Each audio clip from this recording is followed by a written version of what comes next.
আজকে আমার একটা বন্ধু আমায় বলছে চ এক জায়গায় একটা মন্দির আছে সেখানে ঘুরতে যাব। ঠিক আছে, চলে এসেছি মন্দিরের কাছে। দেখতেই পাচ্ছ ভেতরটা কত সুন্দর লাগছে। এখানে চারিপাশটা তোমাদের দেখাচ্ছি, ঠিক আছে? কমেন্ট করে বলবে কেমন এই মন্দিরটা। আমার বন্ধুরা বলছে ভালোই মন্দিরটা আছে।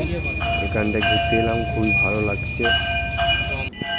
এরপরে এটা চলে এলাম মন্দিরের ঠাকুরগুলো দেখাতে তোমাদের ঘরে। তোমরাও দেখো কত সুন্দর মূর্তি এগুলোকে লাগছে।